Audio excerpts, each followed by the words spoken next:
Hey there, and welcome to my new studio. It is another beautiful day. Let's watch some stuff.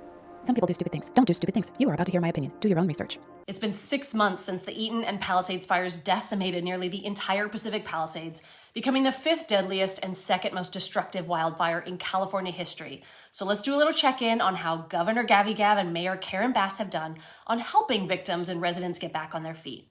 Since the fires, unincorporated Los Angeles County has received 1,207 rebuild applications, but only 90 permits have been issued. That can't be right. Okay, so let's look at the LA Department of Building and Safety. They're reporting having received rebuilding applications for 360 addresses affected by the Palisades fires. And out of those, 70 addresses have received permits. Well, surely they're at least offering some assistance in the cleanup, right? Actually, LA has started sending out notices to people whose homes burned, telling them they'll be fined for having any debris left on their property while they await the permit I'm sure is coming. A fine to the tune of $1,700. And the cherry on top of this Pooh Sunday, Newsom has just announced he's going to spend over $100 million of our taxpayer dollars not to help rebuild any of these homes, but to snatch up some of that prime, albeit charred land to build, of course, low-income housing. He says it's for those Palisaders who I'm sure instead of rebuilding their family homes, some of which have been passed down from generations, filled with so many moments, special memories, yards for their kids and pets, would much rather cram into a low-income high-rise.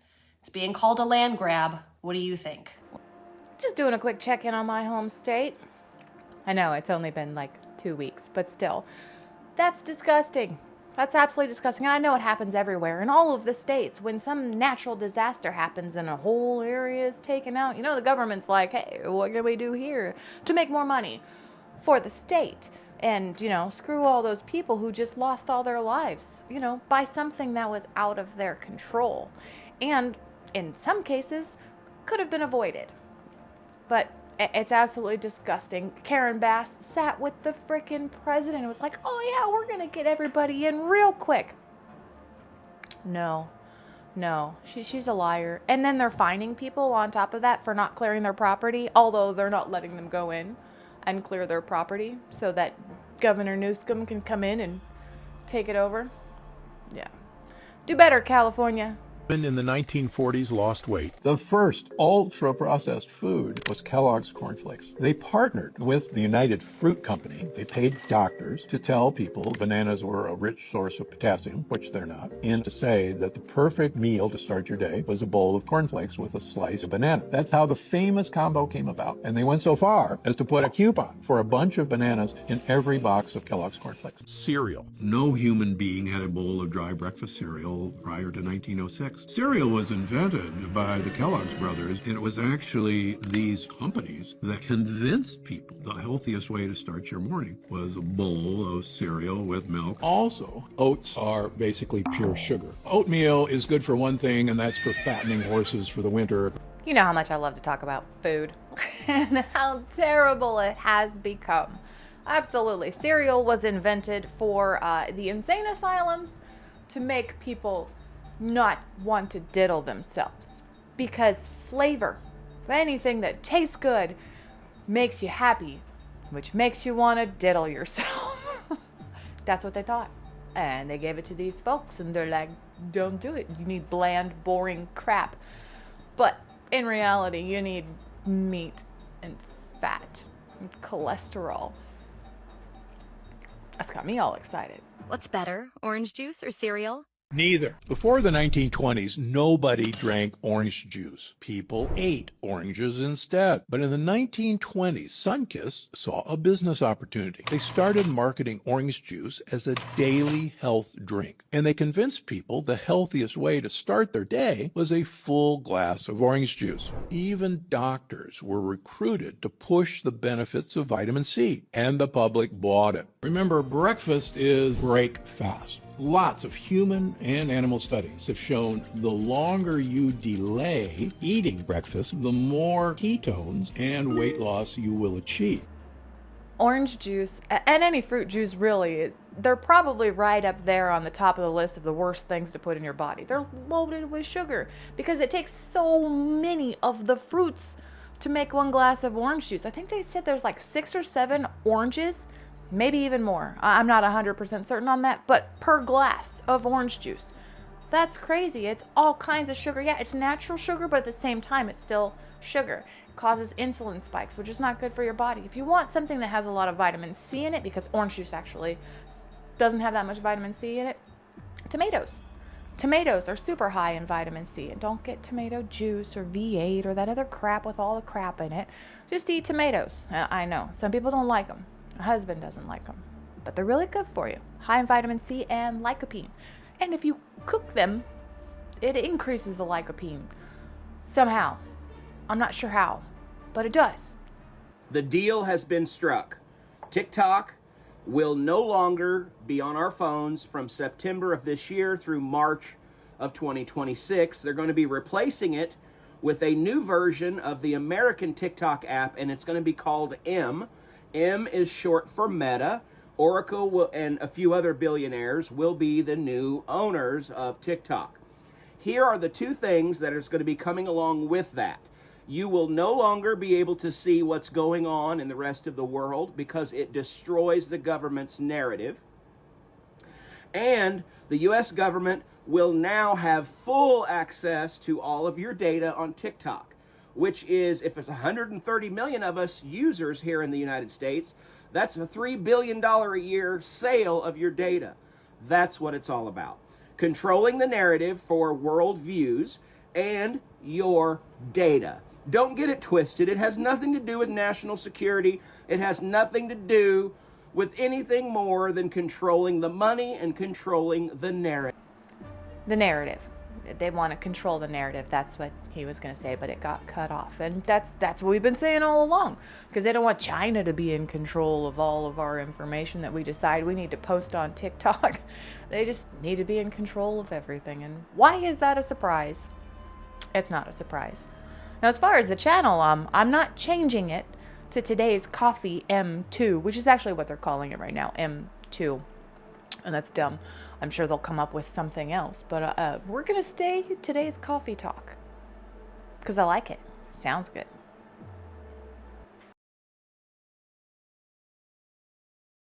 One course of antibiotics for a urinary tract infection in a woman will increase her risk of major depression by 24% in the next 12 months. If she goes back in to the doctor's office within that year and gets a second course of antibiotics, maybe for bronchitis, she now has a 54% increase in likelihood of major depression in the next 12 months. 2 courses of antibiotics. Risk of anxiety and panic attack goes up by 17% with 1 course, 44% with 2 courses of antibiotic. If you destroy the microbiome, your sense of connectivity to the world around you disappears. Loneliness literally results from an antibiotic exposure. Depression is the result of isolation, loneliness at the cell level, disconnect from the microbiome, and isn't it amazing? We find out the same thing about cancer. Cancer, we now understand, is the result of a disconnect from the microbiome, and it's very specific. We now know if you miss these bacteria in the gut, you're going to get breast cancer. You lose these bacteria, you're going to get colon cancer. Lose these, you get lung cancer. The microbiome is programming our consciousness, but it also is the communication network. Now, clearly, I'm not a doctor, not a microbiologist. I'm not even a professional anything anymore.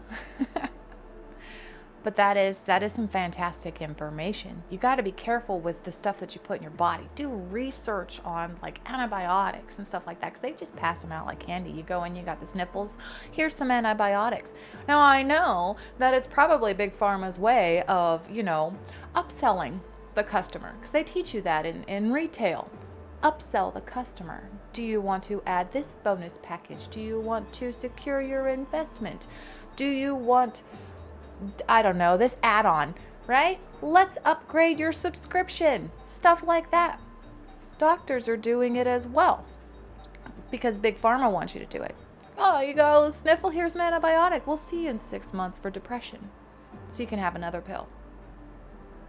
If evil psychopaths don't run the world, then why is this in almost every household everywhere? The most dangerous food in your kitchen isn't ice cream, bacon, or even gluten. It's something you use almost every day, something that builds up in your liver, your brain, and your nervous system. It's full of hexane, a solvent also found in gasoline. This substance is rancid, oxidized, and acts like rust inside your body. It can take up to 2 years to be fully eliminated, and the more you cook with it, the more toxic it becomes. It produces byproducts that attack your tissues, worsen inflammation, and over time can lead to internal scarring and fibrosis. It's linked to chronic fatigue, brain fog, sleep problems, and inner restlessness. And yet, most people don't even think about it because this food hides in plain sight. It disrupts your hormones, drains your energy, and keeps you in a constant state of stress. We're talking about industrial seed oils, corn oil, soybean oil, canola oil, cottonseed oil, sunflower oil. These highly processed oils are found in almost everything today, from protein bars to salad dressings. Yeah, I know. I'm talking about food some more. I love talking about food. Food is super important. And these oils and stuff are so bad for you. It's always better to use like bacon grease or rendered tallow, even butter, to do all of the frying stuff in. And it tastes better. It's better for you. Good for your heart. Good for your brain. Good for your myelin sheath. Well, that's the most important one. What if the mental health crisis exists because we followed the wrong guy? In modern psychology, there were two major voices, Freud and Adler. Guess which one we built an entire industry around? In Freud's model, everything's about your childhood, your parents, your trauma. You're broken because of what happened to you, and healing means going back and reliving every moment. Adler, he didn't ignore the past, but he said it's not the main thing. What really matters, your beliefs, your goals, your sense of meaning. He believed healing came from taking responsibility, creating connection, and building purpose in the now. But we didn't follow Adler, we followed Freud. Because Freud's model made it easy to build a business around therapy that keeps you talking year after year. It feels like healing, but nothing actually changes. You explain your patterns, you analyze your wounds, but you stay stuck. What we need is Adler's model. We need to reprogram your subconscious with forward-focused beliefs, not to stay stuck in the past. What a profound mental shift that would be, to go from, I am like this because these things happened to me in my past, to my lifestyle is like this because of the choices that I've made. And to making different choices, accepting your past and the choices that you've made, and making the choices to better your situation and your future.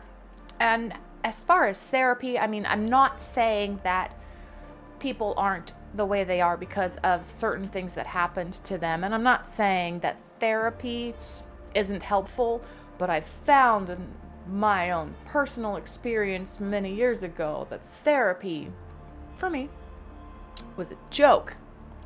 You go in, you talk to this person, they really tell you nothing. And then when you go back in, they have no clue what you talked about the time before because they see so many people, and then you can just make stuff up, which I did. And that was my therapy, was messing with the therapist because I knew she wasn't there to help me. And then I got my brain straight. Did the right thing. Changed my life myself. No pills. Yo, this is trippy. So this guy bought an LG washing machine that was smart and Wi-Fi enabled. And one day he's looking at his internet consumption and realizes that the washing machine is using 3.5 gigabytes of data per day. He went on to find out, he was shocked, he was highly suspicious. What kind of information is this washing machine sharing? Well, apparently smart washing machines are collecting a significant amount of data, including personal information, date of birth, location, access to photos.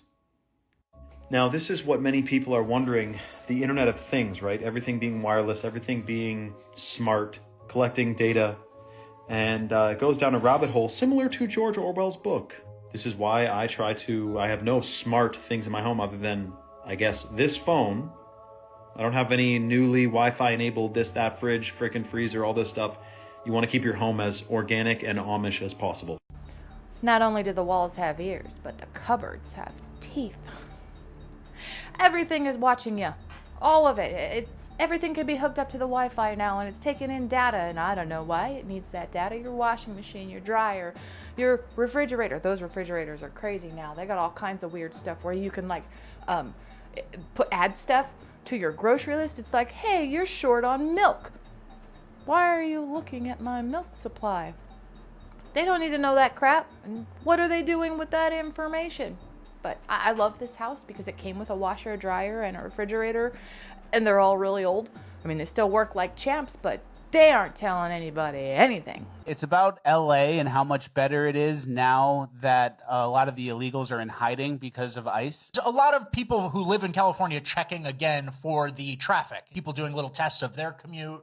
And somebody said, I did the math, 50-minute drive turned into a 25-minute drive today. Adds up to 2 hours a week, about 4 days a year. Can't even fathom that over a lifespan. Literal days of time taken from me by people who have no right to take it. So everyone was an illegal immigrant clogging up the roads, going to and from jobs Americans could have had the whole time. We've talked about like money printing or interest rate manipulation, things like that kind of like steal the value of your dollar and your purchasing power. And that's both parties that do that. It's just bad monetary policy. But then bad immigration policy is stealing your time. What else can they take from you? 4 days a year, and then like over 10 years, that's 40 days, which is like over a month. Imagine a month of your life where you could have done whatever you wanted. It's not like you're sleeping. It's during the day. Yeah. It literally is time with your family because that's people's commute. And then this guy had a really good tweet. He said, few understand that this is also a map of the ER, health insurance, car insurance, housing availability, and public school quality.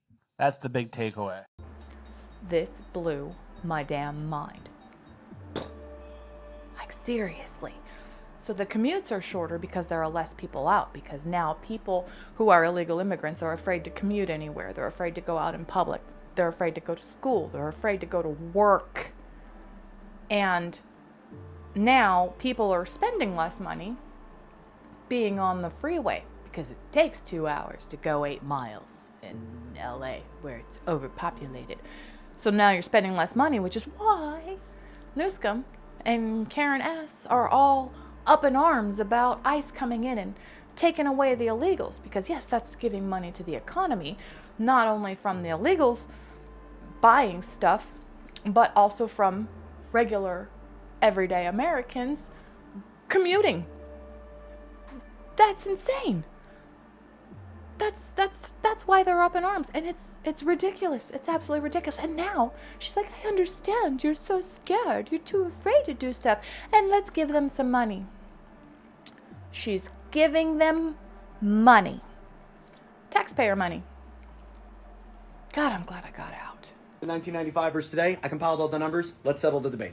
Look at 1995 versus today, and we were to take a household that is doing all the normal little things. They have a child, they have 2 adults, and 1 car. These are all of the expenses I believe that they would have to pay. This wasn't just me, it was the Census Bureau, the Bureau of Labor and Statistics, and all these other people that are great sources. And if I were to take all of those numbers and put them together and say that this person was saving and investing a little bit, they got clothes in their closet, and they might go to a movie or two, this is the household expense every single month, $2,788.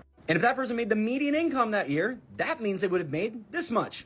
Their total expenses a year would have been that much, giving them a surplus of about $600. If I were to take the same exact house, same exact 2-parent home, 1 child, 1 car, forgive all the smudges and forgive the cross out, I have the number for you. If you were to take all of those same numbers, which by the way, I sourced all of these here, you can look them all up if you'd like. I even used Ramsey Solutions, Dave Ramsey, for entertainment, because I figured if anyone was going to be modest on that number, it would be him. And if I were to go through all of those numbers, it would come to $9,897. And if you were making the median household income, which is somewhere around 80 grand, it's not reported for 2025 yet, you would have to pay this much a year, giving you a deficit, not a surplus, a deficit of $38,764. So was it easier to run a household in 1995 versus today? If you're running that one, yes. The numbers don't lie. What Disney just did blew my mind. Do you guys remember the story I told you guys about the doctor that died at Disney Springs at the Irish place? Was it Irish place? Yeah. Raglan Road. Raglan Road. So a few months ago, a doctor, like it was like in January, they served her something with it. She died at the restaurant. Like it was like a big deal. Apparently, big update. This guy, the husband, is trying to sue Disney Springs or Raglan Road or whoever because they felt like they were negligent, which is totally fair for a widower. Like to like figure out like, hey, if someone did something wrong, we communicated this. This is bad. This could happen again. But apparently Disney is in court or whatever. They're having discussions. And what Disney just did blew my mind because they say, listen, They got the guy's information and they say, you've signed something that says you're not allowed to sue us within any type of property, anything like that. He's like, whoa. When did I ever sign anything? A check? No. They said, well, in 2019, you signed up for a month of Disney Plus. Shut up! And in that contract says that we are not liable for any type of thing. So you cannot bring any type of legal. No. You can't sue us through anything. This is to go to the Supreme Court. It's going to be nuts. It's going to be crazy. So when you do the accept the terms and conditions, yeah, it's literally like, you can never sue Disney for anything, even on their own property. If your wife dies, yes, it's crazy. It's out of control. You know something? We're never going back to Disney again. We just right? No. Yeah. Yeah. How freaking low is that? Wow, to avoid like a homicide charge, although I'm sure it would have been like accidental death, but still, Disney is low. That is disgusting. I can't believe that. Is that even real? Somebody let me know if that's real. That sounds like it would be something that a huge corporation would do. Find any way not to pay for something that you're responsible for. Oh my God. Read your terms and conditions. Nobody does. Nobody reads the terms and conditions, and it's because they're so fine print and they include everything. And that's why you should, because they include things that you may not even think of. Learned something new about the film Idiocracy today, which if you've never seen it, shame on you. It's almost 20 years old now, and it's a hilarious movie about a dystopian future where American society has evolved to the point where everybody is just a complete idiot. Apparently, the costume designer in this film didn't have a big budget, and she needed shoes for the characters to wear, and she wanted shoes that looked futuristic but also really stupid. She found this small startup company that was making shoes, and they weren't like out in the world yet. She was like, these shoes are perfect because they look ridiculous. And Mike Judge, the producer of the movie, was like, well, what if by the time the movie comes out, you know, this company is big and these shoes are popular and people are actually wearing them? The costume designer was like, are you kidding? These are ridiculous. Nobody's ever actually going to wear these shoes. Look at them. Guys, those shoes that appeared in the movie were Crocs. They're just normal Crocs. We're all wearing idiot shoes. I'm part of the problem. I have 2 pairs and 3 more pairs on my wish list. I don't know if that's common knowledge for fans of the movie, but I read that for the first time today and just cracked up laughing. We're all wearing idiot shoes. Are you wearing idiot shoes? I'm wearing idiot shoes. But they're not the normal Crocs. They're the flip-flop brand. They've got a little bit of mud on them because we got the lawnmower stuck in the mud. And I had to push it out. So they got a little bit of mud on them. But yeah, my daughter has idiot shoes. She's got like 4 pairs of idiot shoes. I can't believe it. I'm going to call them that from now on. They are idiot shoes. I love it. Old phrases we still use today that have dark origin stories. During the slave trade, when slaves were being transported across the Atlantic, they were crammed onto ships with hardly no space to move, chained side by side and lying in filth and disease. To the sailors on board, it became known as packed like sardines. During the medieval times in England, when someone was accused of witchcraft, they were thrown into rivers with their hands and legs tied. If they floated, they were guilty, and if they sank and drowned, they were innocent. This bizarre, unfair way of judging led to the phrase, damned if you do, damned if you don't. In the Victorian times, people's fear of being buried alive was so intense due to rumors of it happening a lot that coffins were built with bells attached. If someone woke up underground, they could ring the bell and signal for rescue. A terrifying thought that led to the phrase, saved by the bell. But there's more, because the workers who had to listen out for these bells at night were known to be working the graveyard shift. During the 1700s in the United Kingdom, a law was passed that allowed men to punish their wives with sticks no thicker than his thumb. This brutal idea was remembered and eventually gave birth to the phrase rule of thumb. I honestly can't give full credibility to that clip because I did some searching and the dates don't line up for the packed like sardines one. It just didn't set right with me. So if anybody can confirm that, which I am unable to, please let me know. But that particular situation not adding up makes me think that the rest of them aren't very credible. Although they kind of do sound credible. And we all remember Boondock Saints. So, yeah, no, I don't think so.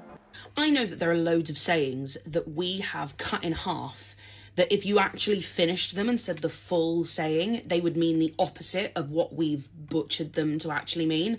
Like, I think the most famous one that a lot of people know is blood is thicker than water. And we always say that to mean like family is what's the most important. But the full saying is actually the blood of the covenant is thicker than the water of the womb, meaning your found family and people that you have bonded with through like shared experience on occasion can be more important to you than just who you are related to. But the one recently that has blown my tiny mind is curiosity kills the cat, right? We say that to stop people asking questions that maybe they don't want the answers to, or going after information that maybe they don't want, and getting themselves into even more hot water than they might already be in. But the full saying is curiosity killed the cat, but satisfaction brought it back. What? It's interesting how a lot of things that we think are like the saying, but there's more to it, which totally inverts the saying itself. The whole blood is thicker than water. I didn't know that. I didn't know the rest of it. The whole thing. I didn't know. I have heard the curiosity kills the cat, satisfaction brought him back. I've heard that. And I've used that as a retort when told the curiosity killed the cat. When I got home from work yesterday, I was passing my teenage son's bedroom, and the bedroom looked amazing. His bed was made, everything was picked up. Well, then I seen a letter on his pillow, and I got closer to it, and it said, Mom. Well, my hands were just shaking, and my son wasn't home, and I was like, well, I wasn't sure what to expect. So I opened the letter, and here's what it said. Dear Mom, it is with great regret and sorrow that I'm writing you. Tiffany and I decided to elope. She is so nice, and I just love her tight clothes and motorcycle and her piercings. But that's not the only reason I ran away. She's pregnant.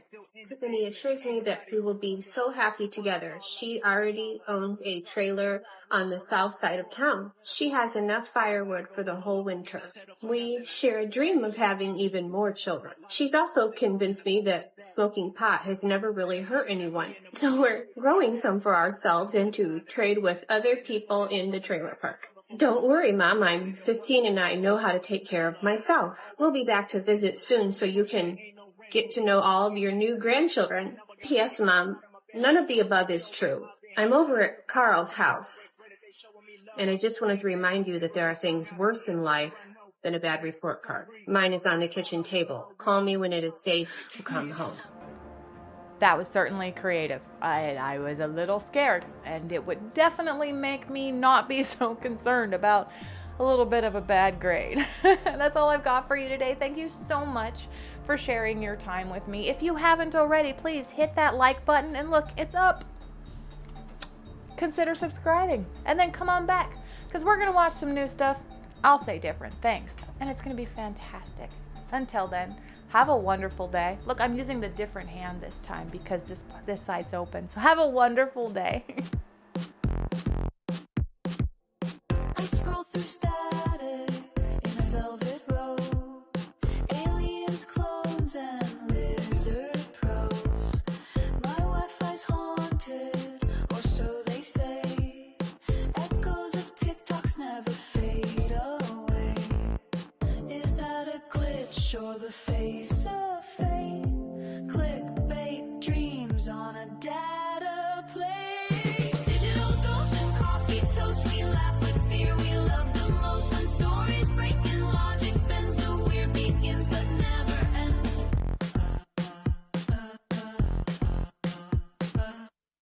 Dudes with theories, hats of foil. Government stealing microwave oil. Flat earth maps in a donut shape.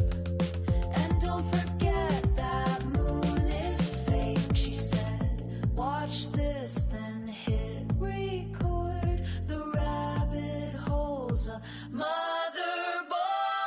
Digital ghosts and coffee toast. We sip the strange, we roast the host. Truth in memes or maybe lies. It's all just fun until it fries. That lady just married a ghost pirate. No further questions.